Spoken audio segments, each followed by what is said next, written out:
Hello, everybody, and welcome back to the Off-Farm Income Podcast. Hey, thank you so much for joining us here on our YouTube channel for episode number 935. Well, we are heading out to Northeast Pennsylvania today to speak with an FFA student, actually the younger sister of a previous guest I'd had on the show. We're going to be speaking with Becca Lehman, and she's going to be talking to us all about the transition from simply showing market animals into raising breeding stock, specifically with her goats, and selling market show animals to other students who want to show at the fair. She's going to be talking to us about why she wants to do that, and a nice piece of advice there at the end about getting involved in public speaking, specifically creed speaking for freshmen. I think you're really going to enjoy getting to know Becca, and we're going to get that started for you right now. Becca, welcome to the show. Thank you so much for coming on today. Yeah, thanks for having me. You bet. It is my pleasure to speak with you. And as you and I were talking about off the air, I realized that I'd interviewed your older brother, Cody, on episode number 569. So it's been a while, but you'll have to say hello for me. Will do. All right. Well, so how are you today, and how is life where you're at? It's pretty good. It's pretty good. How are you? Very good. So let's help get you introduced to everybody. Where are you from? Central Columbia High School is in what state, what town? It's in Bloomsburg, Pennsylvania. Okay. Bloomsburg, Pennsylvania. What part of the state is Bloomsburg in? It's in the Northeast region. Oh, okay. Very good. So very close. Would that be close to New Jersey? Yep. Okay. I'm from out here in Idaho, so I'm really challenged on my northeastern geography, but I'm trying. Beautiful state you live in, by the way. Very cool. Well, it's good to have you, and we're going to be talking all about your supervised agricultural experience, and I saw that you've been the recipient of a couple awards. You've been recognized for some stuff that you're doing. I saw something with a team member you did or with a partner, and so it looks like you've been having some success in the FFA. That's great. Yeah, yep. Okay. Well, so tell us about you. Do you guys live on a farm? Do you live in town? Do you live maybe like in something in between those two? I would say that we live in between those two. We have like a smaller hobby farm, so we're not like a commercial operation or anything. Okay. We butcher our own pigs, and I raise my own market goats, but that's about all we do. Okay. And you guys butcher your own pigs on the farm, or do you have that done? We do butcher our own pigs, but we sell mostly just to family and friends, and we have a get together, and they help us butcher, and it's fun. Oh, that's very cool. I butcher some things on my farm. I butcher goats on my farm. I butcher wild game on my farm.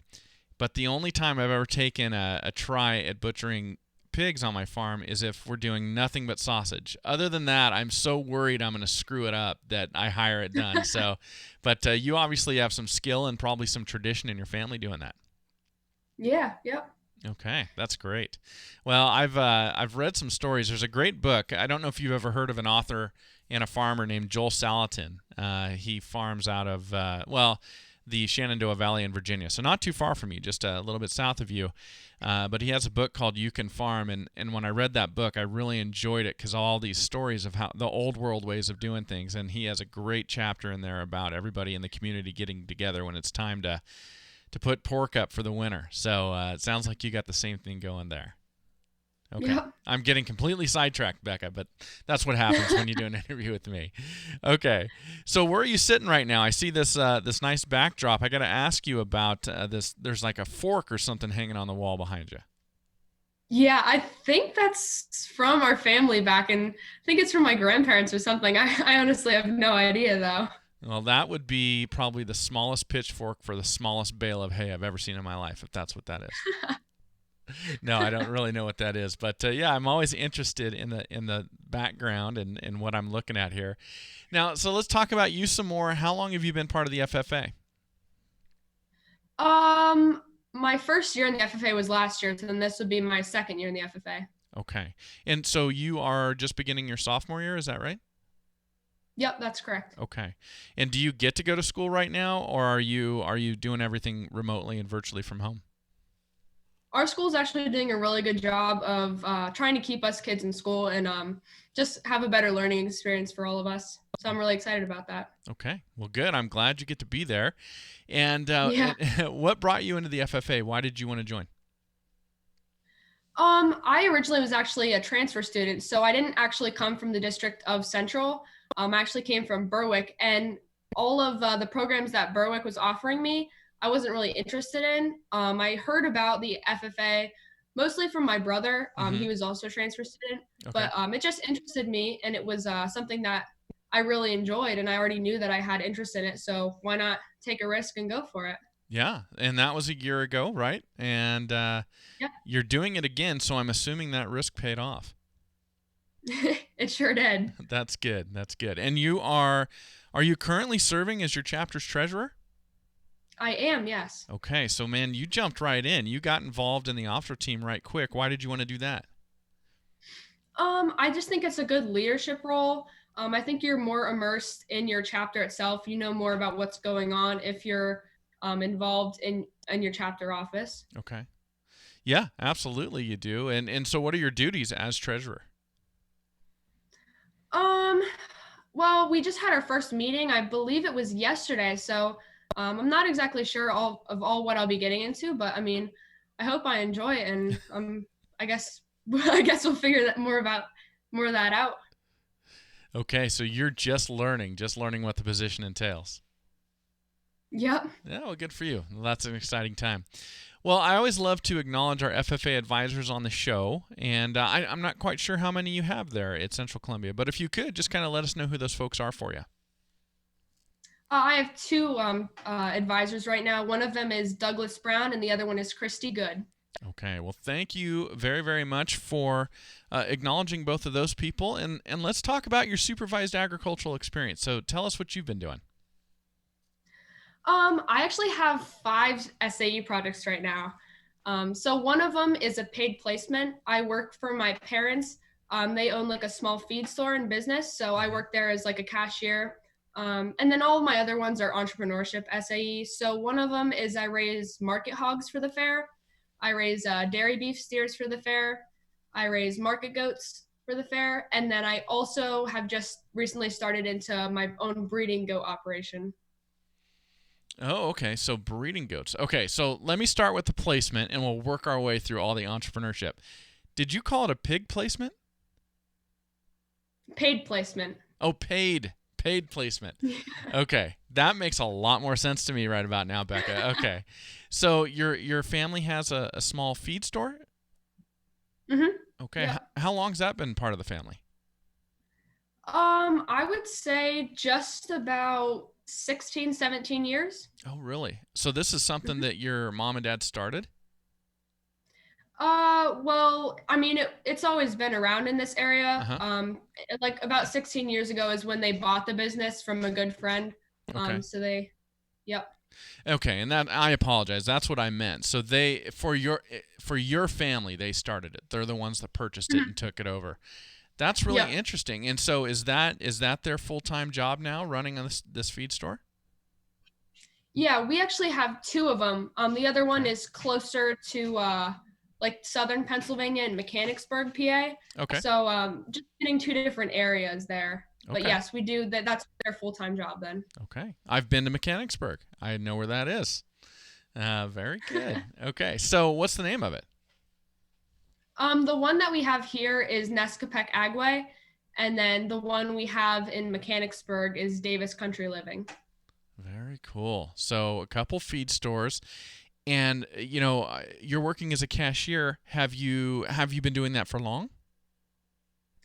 I mean, I've always been around. I grew up just running around there as I was little, but probably when I was 13, I started really working at the register, and then during COVID, when that kind of hit, I started working full time, and now I'm kind of back to part time just because of school and all.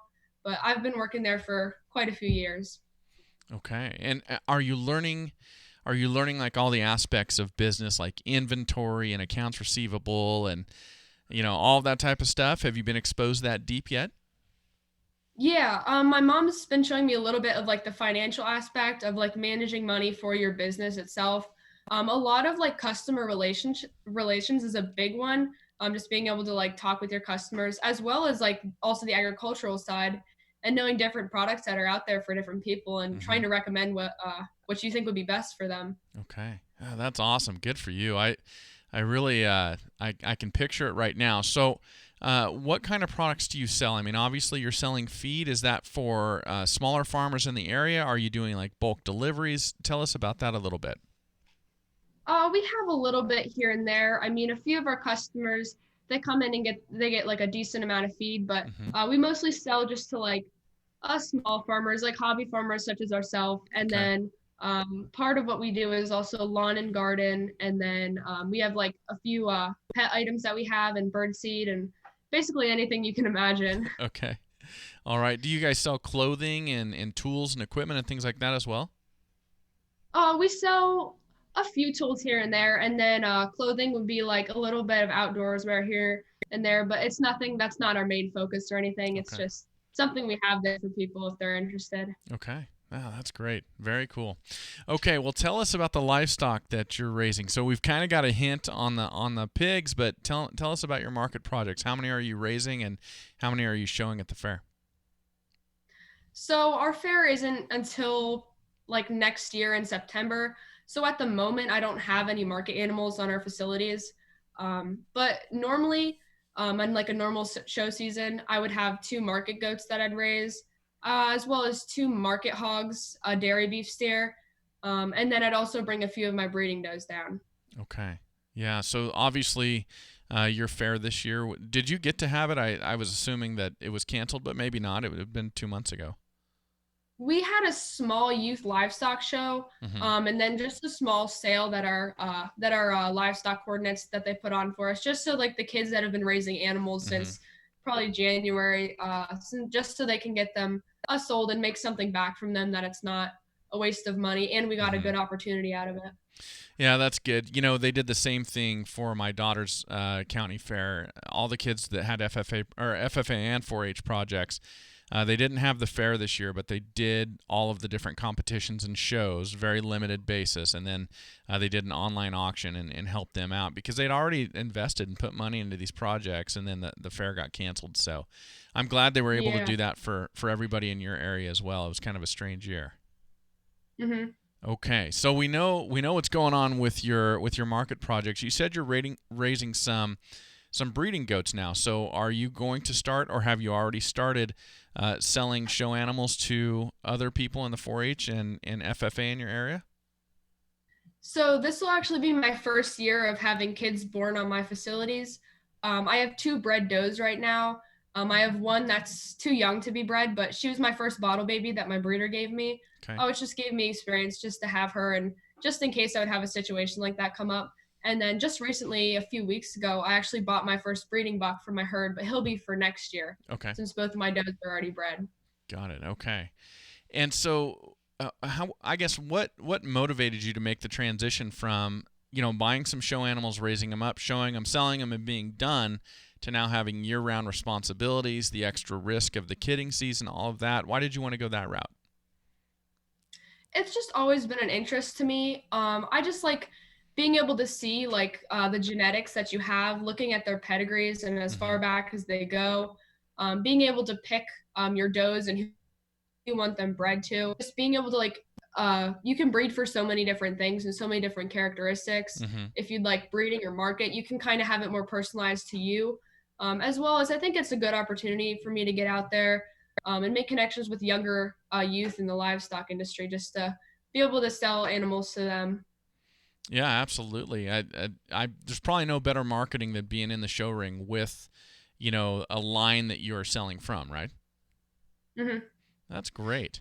Okay, so here you are. You're getting this started, and you're just entering into your sophomore year.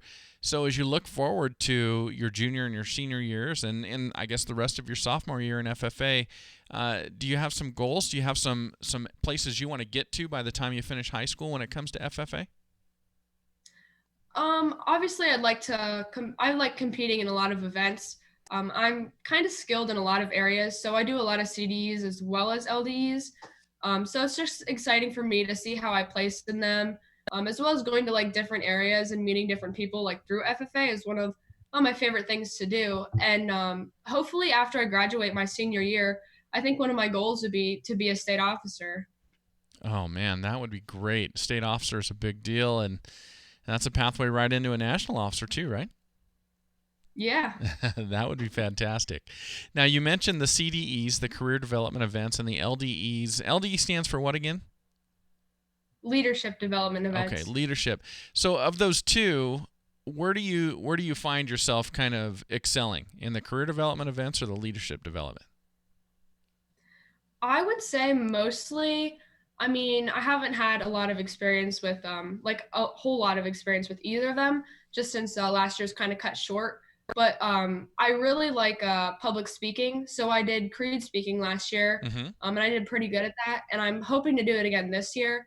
But I think I have a talent for public speaking. So I think that's just a good trait for anybody Mm-hmm. that's in any career or really honestly doing anything. So I take pride in being able to talk with people and relate to other people.